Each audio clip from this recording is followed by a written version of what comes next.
Olá pessoal, que tudo esteja bem com vocês. Nós vamos dar sequência à nossa aula de sistema nervoso, mesmo que à distância, né? Hoje eu vou falar para vocês um pouquinho sobre o processo de mielinização, qual que é a diferença de neurônios mielinizados para neurônios amielínicos, quais são as células no sistema nervoso que produzem a bainha de mielina e qual que é a função dessa bainha de mielina, tá certo? Então eu vou começar explicando o que é a mielinização, tá? Então, axônios, como nós vimos nas aulas anteriores, são prolongamentos dos neurônios, né? Então, o neurônio ele é formado pelo corpo, onde a gente encontra o núcleo com as organelas que mantêm essa célula funcionando, né? O metabolismo celular, formada pelos dendritos e pelo axônio com seus prolongamentos axonais. Então, todo o axônio, que é envolvido por um revestimento de múltiplas camadas de proteína e principalmente de lipídio, nós vamos chamar de bainha de mielina. Então, o conceito já está aqui, fica mais claro para a gente definir, né? São multicamadas de proteínas e de lipídios. Então, 70% da bainha de mielina é formada por fosfolipídios e 30% formada por proteína. Então, todo axônio que é envolvido pela bainha de mielina, ele é chamado de axônio mielinizado. E os neurônios que não são envolvidos pela bainha de mielina são neurônios amielínicos. Então, nessa imagem, nós conseguimos visualizar um neurônio mielinizado. Então, vocês podem perceber lá no início do neurônio, olha aqui, olha, nós identificamos o corpo com o núcleo, os dendritos e o axônio com os prolongamentos, né, os terminais axônicos. Todos esses processos que vocês estão vendo é uma célula, que a gente vê esse núcleo de rosa, né, que sintetizou a bainha de mielina. Então, ela sintetiza dando voltas em torno do axônio. São múltiplas voltas, por isso são múltiplas camadas, né?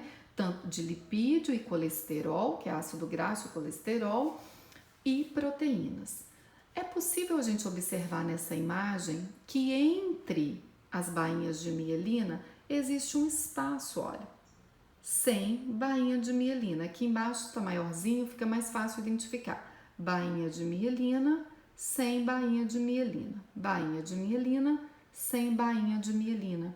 Esse espaço entre as bainhas de mielina é chamado de nódulos de Ranvier. E nos nódulos de Ranvier, como eu já falei, não tem bainha de mielina. E nós vamos entender que isso é importante para que a bainha de mielina exerça o papel dela, exerça a sua função. Vocês podem perceber aqui nessa imagem que o nome da célula, olha lá, aqui em cima, é célula de Schwann. Então, nós vamos ver que das células da neuroglia ou células da glia, duas têm a função de produzir a bainha de mielina. Uma delas é a célula de Schwann, né? A outra célula que produz a bainha de mielina é o oligodendrócito e nós vamos ver a diferença entre eles.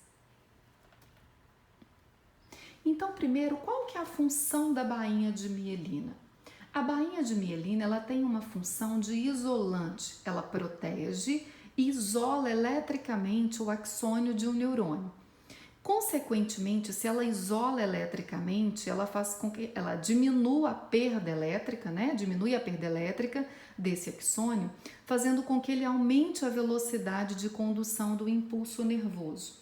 Então já fica claro para nós que neurônios que são mielinizados, eles transportam a informação para a célula seguinte com uma velocidade maior e com uma qualidade melhor desse impulso nervoso, dessa passagem dessa corrente elétrica. Vimos em aulas anteriores que um neurônio ele transmite a informação para a célula seguinte, que pode ser um outro neurônio, pode ser uma fibra muscular ou pode ser um tecido glandular, né? Os axônios que não apresentam então esse revestimento que nós falamos, com a função de proteção e isolante elétrico, aumentando a velocidade do impulso elétrico, o impulso nervoso, são axônios amielínicos. Então, os neurônios amielínicos, né, eles transportam o impulso com uma qualidade e uma velocidade menor do que os impulsos transmitidos por neurônios mielinizados. Então, nessa imagem, nós visualizamos na primeira imagem neurônios amielínicos, ou seja, sem a bainha de mielina. Na próxima imagem, nós já visualizamos neurônios ou axônios mielinizados. Observem que entre as bainhas de mielina, olha, nós temos um espaço pequeno sem bainha de mielina, que são os nódulos de Ranvier. Tudo bem?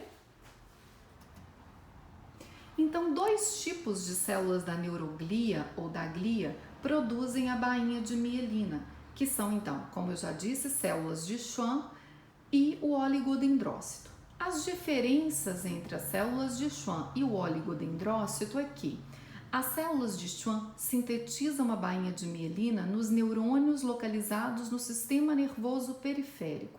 E o oligodendrócito, ele sintetiza a bainha de mielina nos neurônios localizados no sistema nervoso central. Então, como já havíamos falado, o sistema nervoso central, ele é formado pelo encéfalo e pela medula espinhal. E o sistema nervoso periférico é tudo que estiver fora desse arcabouço ósseo, que é o nosso crânio e da coluna vertebral, que protege o nosso sistema nervoso central, certo? Outra diferença é que a célula de Schwann, ela sintetiza a bainha de mielina em somente um neurônio, somente um axônio. E os oligodendrócitos, eles sintetizam a bainha de mielina em mais de um axônio, em mais de um neurônio. Ou seja, a gente entende que uma lesão, então, no oligodendrócito, ela é muito mais grave do que uma lesão na célula de Schwann. É claro que dependendo da extensão dessa lesão. Justamente porque o oligodendrócito, ele vai atingir mais de um axônio, mais de um neurônio, ok? A bainha de mielina, ela começa a ser sintetizada no segundo trimestre de gestação. Após o nascimento, continua o processo de mielinização até por volta dos 25, 30 anos. Então, a gente percebe nos movimentos, por exemplo, de um bebê, que são movimentos incoordenados. E à medida que vai ocorrendo o processo de mielinização, a produção da bainha de mielina, os movimentos vão se tornando cada vez mais finos, como acontece num adulto, né? Então, aqui nessa imagem também, na primeira, de cima, nós visualizamos um neurônio amielínico e na de baixo visualizamos já um neurônio mielínico, né? Mielinizado. Então, a diferença é, nós falamos que a bainha de mielina tem a função de transmitir, de propagar a informação, o impulso, a corrente elétrica, com uma velocidade maior. Por que isso acontece? Porque no neurônio que não tem a bainha de mielina, o processo de despolarização da célula, que é aquela inversão iônica que a gente aprende, né? Uma célula, quando ela está em repouso, ela está polarizada, então eu tenho maior quantidade de cargas positivas no meio extracelular e cargas negativas no meio intracelular. Quando uma célula nervosa recebe um estímulo e ela vai propagar esse estímulo, ocorre uma inversão desse gradiente iônico, né? As cargas, a gente vai ter um aumento de cargas positivas no interior do neurônio e cargas negativas no exterior. Isso vai ser o processo de despolarização, claro que explicando de uma forma bastante reduzida.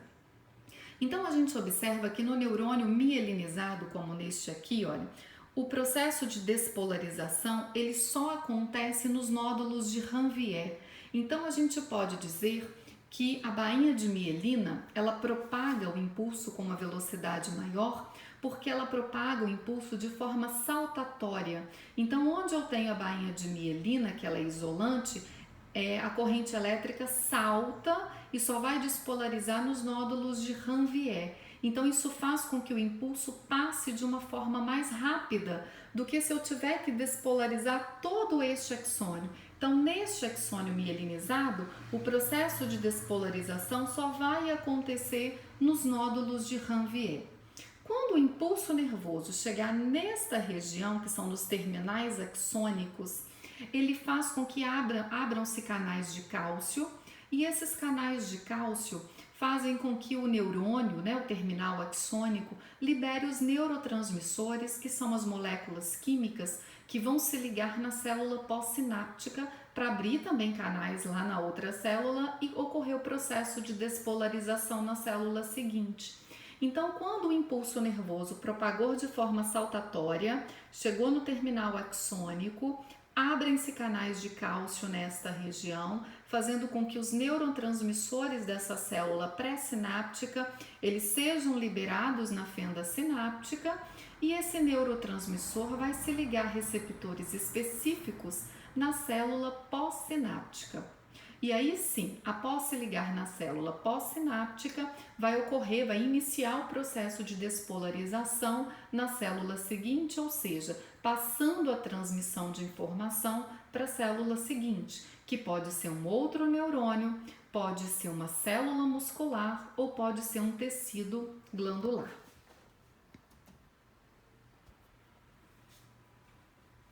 Tudo bem, pessoal? Esse processo, né, do nascimento, segundo trimestre de gestação, eu já havia explicado aqui para vocês, é isso que vem falando aí nesse slide, né, do processo de maturação, de coordenação dos impulsos, né, de qualidade da velocidade do impulso à medida que vai acontecendo o processo de mielinização.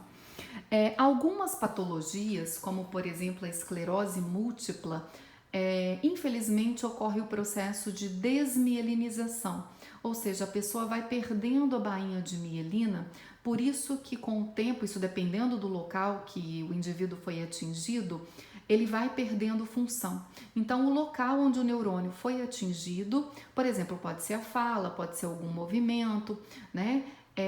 Ele vai perdendo a função devido ao processo de desmielinização. Tudo bem?